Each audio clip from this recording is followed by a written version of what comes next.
So, David, let's first of all get out of the way the question of the anti-Semitism. Yes, well, being Jewish myself, I'd like to get it out of the way because I remember when I was coming up to actually perform the role, I'd get letters from America telling me or questioning even the very fact that I was doing the role in the first place. How dare I do Shylock, you know? And I think that we all have to be very, very careful not just to respond to the play in relation to the 20th century Holocaust. Yes. Patrick, what do you think? Yeah, perhaps for the first time, the last time in this program, I found myself totally in agreement with David. The anti-Semitism, the alleged anti-Semitism of the play, because we agree it is not an anti-Semitic play, it has anti-Semitic elements, is a distraction. But I also believe that the Jewishness, which is so often emphasized in The Merchant, is equally a distraction. David's right. For us in the second half of the 20th century, the anti-Semitic expressions in the play are going to reverberate very powerfully, and the director and the actor won't need to emphasize them. The reverberation will be present anyway, but you cannot avoid them and you can't underplay them. I think, however, to concentrate on Jewishness is to avoid the great potential in the character, which is his universality. I think that whenever I've seen a very ethnic, a very Jewish Shylock, I felt that something has been missing, that something has been lost from the performance. Shylock is essentially an alien, an outsider. I think if you see him as a Jew first and foremost, then he's in danger of becoming only a symbol. I think that Shylock is an outsider who happens to be a Jew. Would you challenge that?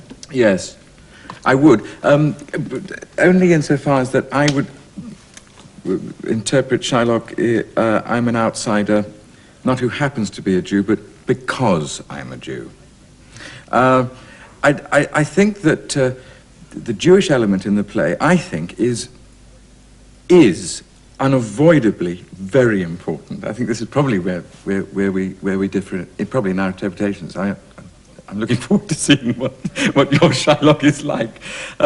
Because in each of the scenes, and there are not that many, well, in 3 of the scenes, I mean, Shakespeare does manage to ring a wonderful change in the way that Shylock, the Jew, has a business relationship, a family relationship, how he responds to his enemies, how he responds to his friends, and also how he demonstrates the laws of the land in which he lives. And I think also Shakespeare never lets us, the audience, or the character forget the Jewish thing. One only has to look at the trial scene to realize that Shylock's name, even having been asked, Shylock is your name, Shylock is my name, that he's only actually called by his name Shylock 6 times, Jew 22. Okay, well now let's dig into the part. We're beginning to find already what we find everywhere with Shakespeare, that there's an infinite number of interpretations. Each actor coming to play the part has to start afresh. So where does he start? He'll probably begin by reacting against previous interpretations. And his starting point, I suppose for most actors, is the crucial question, what did he look like? How did he talk? I should state here that when the part was originally offered to me, my inclination was to refuse it for one principal reason, which was that it seemed to me that the part was eternally stuck in a kind of tradition, a ritual about the role, that if I were to play Shylock, then it would necessarily mean ringlets, a hooked nose, long, exotic, perhaps semi-oriental gowns, either shabby or decorative to taste.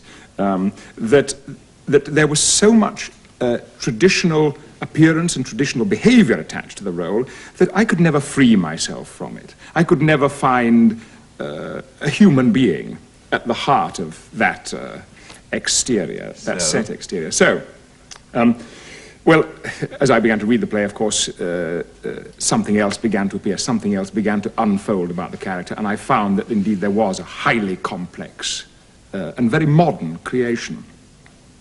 I decided, therefore, that I would avoid the easily recognizable symbolic elements of Jewishness, the ringlets, the gown, and the nose, and so on, although I should say that I had a very large bushy beard and a lot of long, dirty, tangly hair.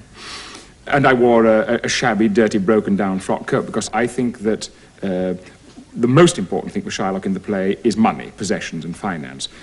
Having it. Therefore, you're not going to waste it on how you appear, so I made an attempt to make my Shylock very shabby and down at heel.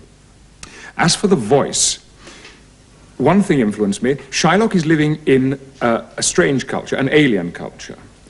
I think that in order to survive, it's necessary, one of the ways of surviving in an alien culture is to assimilate yourself into it.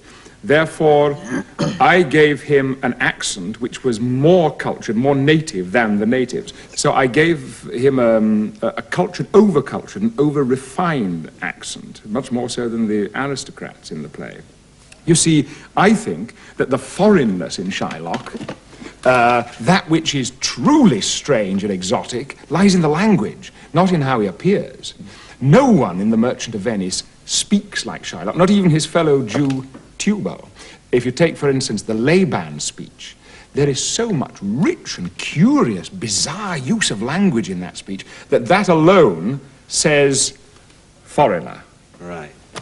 So, David, what about you?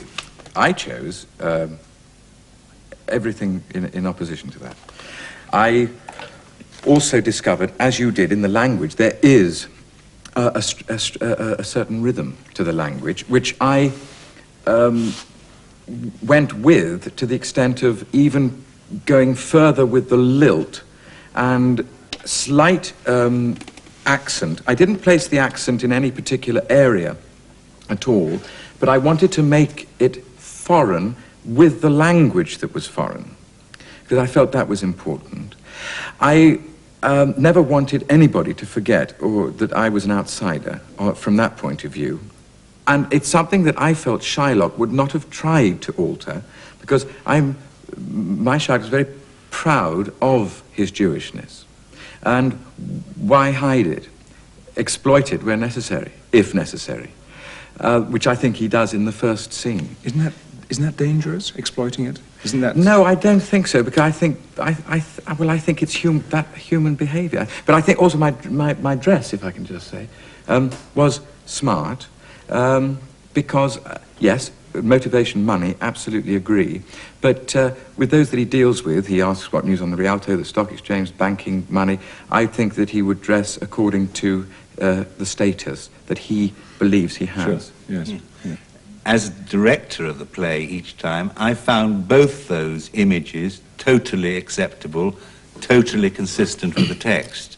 There's never one answer. One always keeps feeling that. I was as totally convinced by the one as by the other. But we've gone through the preliminaries. We should start to dig into the play itself.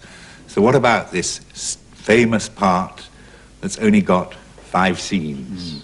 The scenes are all different. Did you find that? Yes, every each single scene has its own characteristic. Yes. I found one dominant motivation, one dominant objective for the whole play, which I've already stated, was that of money, finance, and possessions. And just to briefly come back to the Jewish question again, whenever Shylock is given a choice between race and religion or financial security, commerce, business, he always makes the commercial choice. There are scores of, I hate him for he's a Christian, but more for that in low simplicity he lends out money gratis. He hath disgraced me, yes, he's disgraced his Jewishness, and hindered me $500,000. Always it is the commercial which comes second. Why, there, he says, when his daughter has been taken away from him, a diamond gone. Not a daughter gone, but a diamond gone. So that was the dominant motivation. But allowing for that being the driving element of the play, then I think it's necessary to isolate the quality and the motivation in each scene. Yes, when studying the part, it's always a terrifying thing with anything like Shylock or those roles, because of the history of how it's been played, as you say, mostly black or white.